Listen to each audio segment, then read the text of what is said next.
অনেক তো মজায় আমার রাস্তা ঘেরেছি, ছোটকা সাইকেল চালাচ্ছি আমি। এলে কি পেয়েছো তুমি?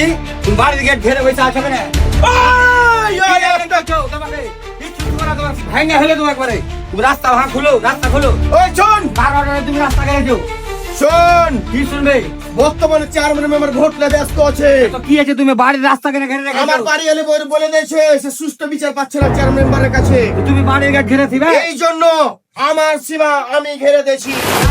তুমি তোমার বাড়ি আলীকে ডাকো, কেমন রাস্তা ঘেরেছো তুমি? বাড়ি আলীকে ডাকো। আরে আমি খায়া খায়া দিয়ে বাড়ি আলীকে মানুষ করে নিয়ে বেড়াচ্ছি, আর তোমার কথা বলার বাড়ি আলীকে বাড়ি আলী ডাকবো? চলবে, রাস্তা ঘেরবে। হ্যাঁ, তোমাকে হাগামোতা করতে না, ভোট পর্যন্ত বাড়তে হাগামোতা করো। আমার সিদ্ধান্ত অটল থাকবে। এই রাস্তা ঘেরেছে ঘেরেছো তুমি, হাত সাইকেল ঘেরে ঘেরে ঘেরে রেখেছো। সাইকেল নামাও আগে, খুলো আগে। সাইকেল রয়েছে বাবার, বাবা আমার বাবার বাবা মরে গেছে। ভাগ লিবে, আমাকে দিয়ে গেছে ছোটতে। বাড়ি আলী বলে গেছে বাবার সাইকেল ভাগ হবে। তোমার বাড়ি আলীকে ডাকো। বাড়ি আলী বলেছে তোকে সাইকেল ভাগ দেওয়া যাবে না, ভোটের পর সাইকেল ভাগ হবে। এই যে থাকবো সীমা।